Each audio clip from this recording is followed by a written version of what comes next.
नमस्कार दोस्तों। चुनाव आयोग के शर्म का पर्दा गिर चुका है। भारतीय जनता पार्टी की साजिशें, नरेंद्र मोदी अमित शाह की साजिशें अब देश के सामने हैं और उनका डर भी अब दुनिया देख रही है। हर तरफ से जब उन पर तमाम टीका टिप्पणी हो रही हो, तमाम आरोप साबित हो रहे हो, तो नरेंद्र मोदी सरकार हो या उनकी डबल इंजन की सरकार, वो जंगल राज कहलाती है। जी हां, वो जंगल राज आज देश के सामने है। लेकिन ऐसे में यदि एक भी अफसर खड़ा हो जाता है ईमानदारी की बात लेकर के, सच्चाई की बात लेकर, तो हिल जाती है मोदी सरकार भी और चुनाव आयोग भी। जी हां, ये सब कुछ देखने को मिला हिंदुस्तान के भीतर। दुनिया में तमाम बर्बादी चल रही है। जिस तरह से हालात हैं, उनमें कम से कम इस समय देश बचाने की सोचनी चाहिए। तो देश बचाने की बजाय सिर्फ अपनी पार्टी, अपनी सत्ता और अपने कुकर्मों को छिपाने की साजिशें रची जाती हैं। यह नरेंद्र मोदी सरकार की पहचान। तो उसी कड़ी में जब असम में, केरल में, पौंडीचेरी में जहां वोटिंग हो रही थी, वहां वोटिंग के दौरान तमाम फेक वोटिंग करने के मामले सामने आए। यह पौंडीचेरी में भी देखने को मिला और वहां पर कांग्रेस और भाजपा के कार्यकर्ताओं में जमकर झड़प हुई और एक दूसरे के खिलाफ डटकर खड़े हो गए। हालांकि आप जानते हैं कि ऐसे वक्त में वो केंद्र शासित है, तो पुलिस अमित शाह की है, तो अमित शाह की पुलिस कांग्रेसियों के खिलाफ कार्रवाई करती है, भाजपाइयों को बचाती है। हालांकि जहां चुनाव चल रहा होता है वहां चुनाव आयोग के अधीन होती है। लेकिन चुनाव आयोग तो कहने की बात है, असल में सारी चुनाव आयोग भी बीजेपी का है और पुलिस भी बीजेपी की है। यह हमने देखा असम में। आपको याद होगा, कांग्रेस के नेता पवन खेड़ा ने तमाम सच्चाइयां खोल के रख दी हेमंता बिस्वा शर्मा की, और जो सच्चाइयां खोल के रख दी उसमें पता चला कि कैसे उनकी बीवी 3 मुस्लिम देशों का पासपोर्ट रखती है, यानी वहां की भी नागरिक बनी हुई है और वो भारत की भी नागरिक बनी हुई है। उसका पति जिस तरह से पूरे असम की जमीन जायदाद, सब जंगल, सब की लूट करता है और उस लूट के जरिए अपनी भी जेब भरता है, अपने रिश्तेदारों की भी जेब भरता है और उसके बाद में भाजपा के भी तमाम नरेंद्र मोदी अमित शाह के चहेतों की भी भरता है। जी हां, तो जल जमीन जंगल लूट रहा हो, ये सब कुछ हो रहा हो और इसका खुलासा जब कर दे, सबूतों के साथ कर दे, तो जो इस समय चुनाव के समय में चुनाव आयोग के अधीन पुलिस है, वह पुलिस अचानक एकदम से एफआईआर दर्ज करती है और फिर जहाज से सीधे आके गिरती है दिल्ली में और उनके घर में, जबकि वो घर में थे भी नहीं, उनके घर में जाती है, घुसती है, लैपटॉप और दूसरे इक्विपमेंट उठा लाती है। खुद कुछ प्लान कर दे तो भी कोई कुछ नहीं कह सकता, क्योंकि कोई जिम्मेदार व्यक्ति घर में था ही नहीं। तो इस तरह की स्थितियां हैं। पुराने फोन उठा ले आती है। बेहद दर्दनाक हालात देखने को मिले। इससे समझ में आता है कि वास्तव में कोई कानून का राज नहीं, जंगल राज चल रहा है। तो जंगल राज, तो यही बात कहते हुए तेलंगाना हाई कोर्ट में, जो हैदराबाद में पवन खेड़ा ने पिटीशन मूव करी जो अग्रिम जमानत के लिए, उसमें बताया कि कैसे असम में जंगल राज है और यह हमने लगातार देखा है। तमाम पत्रकारों के खिलाफ हो, तमाम नेताओं के खिलाफ हो, मुकदमे कहां दर्ज होते हैं? असम में। याद करिए, कांग्रेस के विधायक जिग्नेश मेवाणी गुजरात में थे, मुकदमा कहां दर्ज हुआ? एफआईआर वो असम में। इसी तरीके से कांग्रेस के पवन खेड़ा के ही खिलाफ एक बार पहले एफआईआर दर्ज हुई थी, कहां? असम में सुप्रीम कोर्ट ने तत्काल राहत दी थी, और इसी तरीके से जिग्नेश मेवाणी को भी अदालत से ही राहत मिली। इसके बाद में तमाम पत्रकारों के खिलाफ असम में केस रजिस्टर किए जाते हैं, और पंजाब का जो मुल्जिम है, पंजाब में अशांति का मुल्जिम है, वो अमृतपाल ले जाके असम जेल में बंद किया जाता है। मतलब भाजपा की सबसे मुफीद जेल वो है, और वहां पर जंगल राज है। जी हां, जंगल राज में ही भाजपा सबसे खुश रहती है, क्योंकि वही तो उसका राज चलता है। दोनों एक ही है। यह बात अदालत में आई। बहरहाल अदालत क्या फैसला करेगी आने वाले वक्त में देखेंगे, लेकिन इतनी बात। उधर आपको यह देखना होगा, इसी तरीके के हाल दूसरी जगह भी है। आपने देखा था कि किस तरह से जो बंगाल में वहां का मुख्य चुनाव अधिकारी है, जो चुनाव आयुक्त के अंडर आता है, तो चुनाव आयोग का वह अधिकारी जो सबसे बड़ा राज्य में अधिकारी है, वो अपने साथ भाजपा नेताओं को लेकर के तमाम जगह विजिट करता है, और इसकी तस्वीरें, वीडियो, सब कुछ फुटेज आ गए।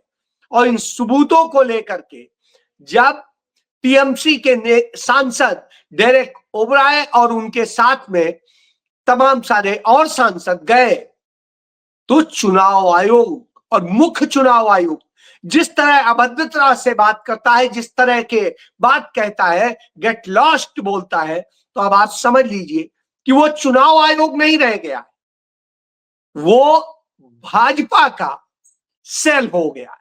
और वह भी देखने को मिला उसके ट्वीट में, जिसमें उसने लिखा कि उसको दिखाया ठेंगा।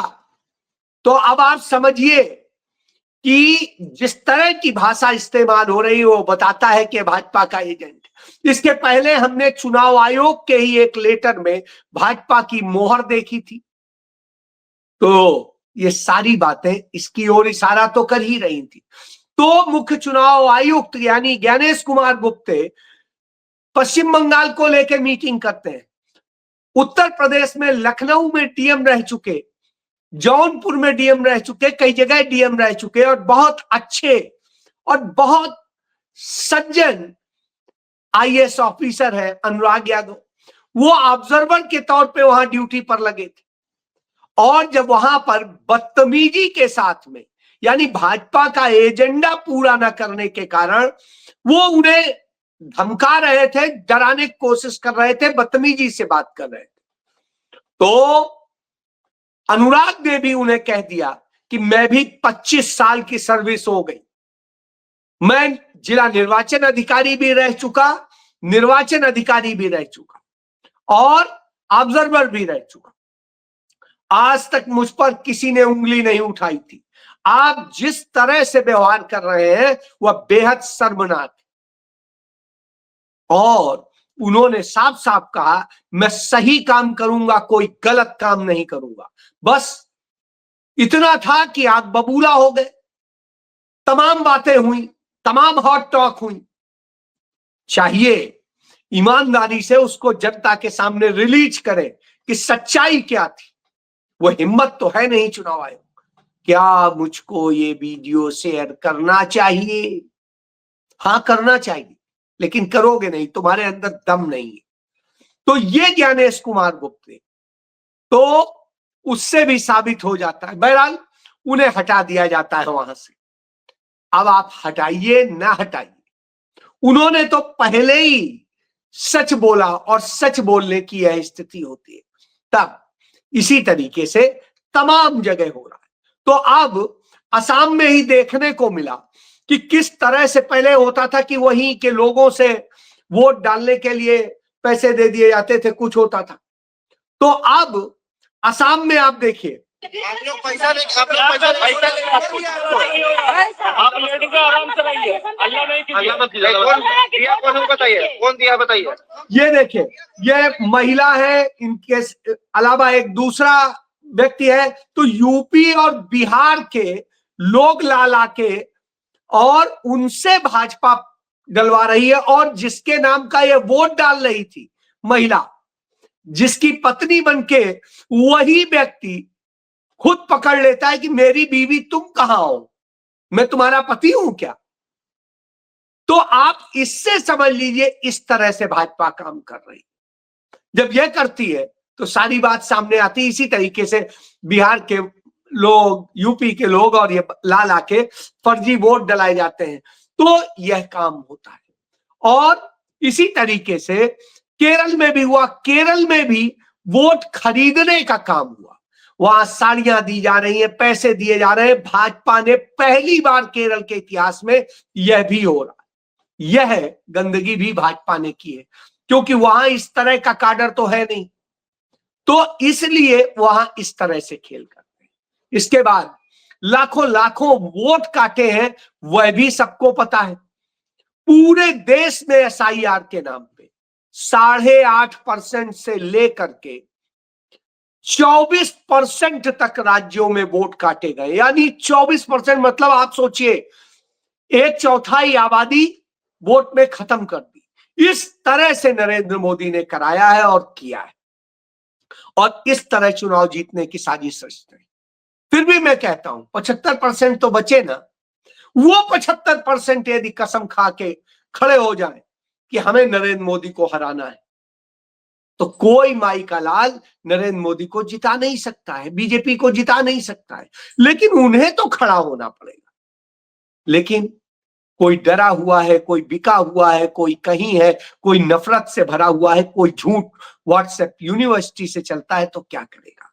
इसके बाद में और आप देख लीजिए, हुमायूं कबीर, एक जो टीएमसी का नेता होता था, उसे भारतीय जनता पार्टी ने चुनाव के वक्त में तोड़ा, उससे कहा नफरत फैलाने का काम करो।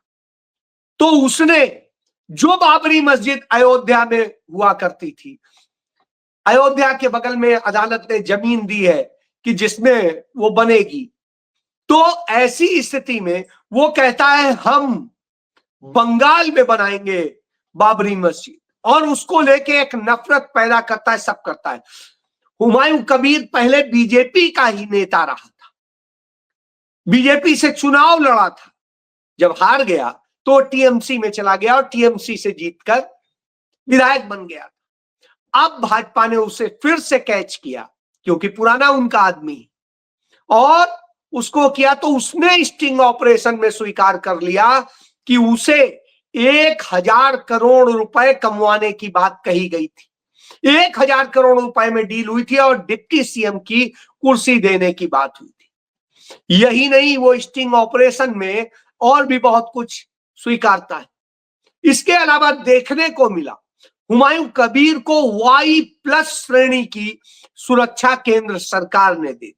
अब आप सोचिए, Y+ श्रेणी की, ये देख लीजिए, ये है। तो इतनी बड़ी सुरक्षा क्यों दे रही है मोदी सरकार? क्योंकि उसे ऐसे ही लोग चाहिए। दूसरी तरफ वो डरपोक भी इतना है, वह भी जान लीजिए। सबसे बड़ा जो उसका डर देखने को मिला कि जो रसिया है, उसने जब एशिया के देशों में जहां पर हरमुज के कारण, स्ट्रेट के कारण बाधा जो है, गैस नहीं आ पा रही, तेल नहीं आ पा रहा है और समस्या है, तो उसने एक ऑफर किया कि सिर्फ एशिया के जो देश है, उन सभी देशों को यदि वो हमसे गैस खरीदेंगे, जिसे एलएनजी कहते हैं, कुकिंग गैस कहते हैं और कहते हैं, तो वो यदि हमसे खरीदेंगे एलएनजी, तो हम उन्हें वह गैस 40% छूट पे देंगे, 40% छूट पे।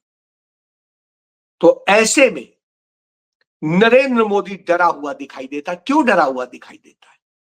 इधर भारत के लोग परेशान हैं, और इतनी सस्ती जब आपको मिल रही हो गैस, और वो गैस न लेके आप महंगी गैस लेने को तैयार और इंतजार कर रहे हैं, देश के लोगों को मरने, परेशान होने, रोजगार खराब होने, उद्योग धंधे बंद होने और इन सब के संकट पैदा हो रहा हो, भारत को आर्थिक नुकसान हो रहा हो, लेकिन नरेंद्र मोदी अमेरिका के डर से वो नहीं कर पा रहा है, क्योंकि अमेरिका ने सिर्फ तेल लेने की छूट दी, बाकी छूट देगा तभी करेंगे। राहुल गांधी गलत थोड़ी ना कहते, कि अमेरिका के बिना ये चू नहीं कर सकता है, जो अमेरिका कहेगा वही करेगा, उसके सामने बोल नहीं सकता है। तो आज ये स्थिति स्पष्ट दिखाई दे रही है कि रसिया जब 40% छूट के साथ देने को तैयार है तो भी नरेंद्र मोदी गैस लेने को नहीं, नहीं नहीं हम नहीं लेंगे। हमें डर लगता है किससे? डोनाल्ड ट्रंप से, नेतन्याहू से। 145 करोड़ का देश जिसमें एक दो नहीं जो है 8 अमेरिका समाज है, जिसमें इजराइल जैसे जो देश है वो 15 देश समा जाए। अब आप चाहिए 15 क्यों, 20 देश समा जाए, तो 15-20 देश वो समा जाए, 8 देश अमेरिका जैसे समा जाए, और वो देश का प्रधानमंत्री डरा हुआ फैसला नहीं लेता है क्योंकि देश की ले नहीं सकता है। इसके बाद क्लाइमेट चेंज को लेकर के खुद नरेंद्र मोदी ने कॉन्फ्रेंस में प्रस्ताव रखा था कि हम क्लाइमेट चेंज पर चाहते हैं कि हमें इसको आयोजित करने का और इसको होस्ट करने का अधिकार मिल जाए। और उसके लिए जो उन्होंने रिक्वेस्ट करी थी तो वर्ल्ड ने उन्हें यह मौका दिया 2028 की क्लाइमेट चेंज की समिट करने के लिए दिल्ली में। तो अब यह हालत हो गई नरेंद्र मोदी की कि नरेंद्र मोदी इतना डर गए हैं अमेरिका से, इजराइल से और दुनिया की इन जो तमाम सारी वो है, तो आप क्लाइमेट चेंज पे बात नहीं करें क्योंकि क्लाइमेट को सबसे ज्यादा नुकसान भी नरेंद्र मोदी ने पहुंचाया। उन्होंने अपने अडानी, अंबानी और दूसरे पूंजीपति मित्रों के लिए उड़ीसा में लाठीचार्ज हुआ और सब कुछ हुआ, आदिवासियों की जमीन छीनी जा रही। इसी तरीके से जो है मध्य प्रदेश में हुआ, इसी तरीके से छत्तीसगढ़ में हो रहा है, इसी तरीके से राजस्थान में हुआ। तो ये आपको देखना होगा, इस तरह से लगातार चला है। तो सुन लीजिए, UN framework for climate change process के प्रति प्रतिबद्ध है, इसलिए आज मैं इस मंच से 2028 में COP 2028 में COP 33 समिट को भारत में होस्ट करने का प्रस्ताव भी रखता हूं। अब आप सोचिए, आप ये कह रहे थे, आज इतना डर गए हैं कि वो कैंसिल कर दिया और कहा नहीं नहीं हम नहीं करेंगे। हम तो क्योंकि अमेरिका को पसंद नहीं आ रहा है, अमेरिका को जो पसंद होगा वही गाना गाएंगे और जो नहीं पसंद होगा तो चुपचाप मुंह सिल लेंगे। आजकल आप देख ही रहे सिले हुए। पाकिस्तान पूरी दुनिया में थैंक यू ले लेके परेशान है कि कितने लोग हैं, और यहां ये स्थिति है। उधर आप देखिए, जो सीज फायर की बात हुई थी, उस सीज फायर के बाद में जिस तरह से इजराइल ने हरकतें की हैं, और उन हरकतों के बाद पाकिस्तान तो फिर भी बोल रहा है भारत के प्रधानमंत्री को इसका जो है एक सारी स्वाब है और उनको भी शामिल करना चाहिए। और इसके अंदर ये सारी प्रॉब्लम जो है, जिसमें फलस्तीन की प्रॉब्लम है, लबनान की प्रॉब्लम जो है, ये खुली छूट जो इजराइल को दी हुई है उसको लगाम डालने की इस वक्त जरूरत है। अब देखिए, वो लगाम डालने की बात कर रहा है इजराइल के लिए, भारत का प्रधानमंत्री नहीं बोल पा रहा है। जो हमारे विदेश मंत्री का क्या हम दलाल देश है, तो महात्मा गांधी का यह वो कथन पढ़ लीजिए, जब दो राष्ट्र आपस में लड़ रहे हो तो अहिंसा के अनुयायी का कर्तव्य है कि युद्ध को रोकना होता है। तो अब आप सोचिए, युद्ध को रोकना हमारा कर्तव्य है यदि हम अहिंसा को मानते, लेकिन साहब यह स्थिति, यह देश कहां लाके खड़ा कर दिया है वह भी समझ में आता है। आज जब ये हालात हो तो निश्चित रूप से भारत के लिए दुर्भाग्यपूर्ण है, क्योंकि जिस तरीके से आज जब सीज फायर हुआ, उस सीज फायर में कहा गया कि हाँ ठीक है, 2 हफ्ते कोई किसी पर हमला नहीं करेगा, सारी बातों पे चर्चा हो जाएगी, सब कुछ होगा, तब भी उसके बावजूद हमले हो रहे हैं ईरान पर भी और लेबनान पर भी। तो ऐसी स्थिति में पूरी दुनिया बोल रही, भारत का प्रधानमंत्री नहीं बोल पा रहा है। दुनिया फिर से संकट में आ गई, हरमुज को पूरी तरह बंद कर दिया गया और कहा गया अब देखिए आप अपना रास्ता, हम नहीं करेंगे। खुद ईरान ने कह दिया कि अमेरिका के साथ सीज फायर बेकार है। जो ईरान ने 3 बातें कही थी, ईरान के स्पीकर ने कहा कि सबसे पहला लेबनान पर हमला रुकना चाहिए, मध्यस्थता कर रहे पाकिस्तान के जो प्रधानमंत्री हैं उनसे भी उन्होंने कहा कि लेबनान का जिक्र आपने किया था, अब बात कीजिए क्यों नहीं हो रहा है। दूसरा, ईरान और ड्रोन में जो तीसरा उल्लंघन ईरान के जो यूरेनियम संवर्धन के अधिकार से इनकार करना है वह भी बर्दाश्त नहीं है। और तीसरा कि उल्लंघन शांति वार्ता के शुरू होने के पहले उसकी विश्वसनीयता को कमजोर कर देता है। यानी ना अमेरिका विश्वसनीय है और ना इजराइल विश्वसनीय। तो अब आप समझ लीजिए। और ऐसे अविश्वसनीय लोगों को फादरलैंड बनाने वाले ये हैं। और क्लाइमेट चेंज क्यों कैंसिल कर दिया है, देखिए आदिवासियों पे जो लाठी चल रहे हैं और चल रहे हैं, उनकी जल जमीन जंगल छीना जा रहा है। अब आप सोचिए, ये स्थिति है, ये सब हो रहा हो, तब आपको सोचना पड़ेगा। आज हम सलाम करते हैं पंडित जवाहरलाल नेहरू को, याद करना पड़ेगा। पंडित नेहरू थे जिन्होंने होमी भाभा को 70 साल पहले आज ही के दिन शुरू किया था परमाणु कार्यक्रम, जिसके बूते आज हम कम से कम हमारा देश सुरक्षित, नहीं तो आज हम भी बुरी हालात में होते। और जब ऐसा प्रधानमंत्री है तो हम कहीं के नहीं रह जाते, सिर्फ गुलाम होते। जी हाँ, वैसे तो गुलाम बना ही दिया। जी हाँ।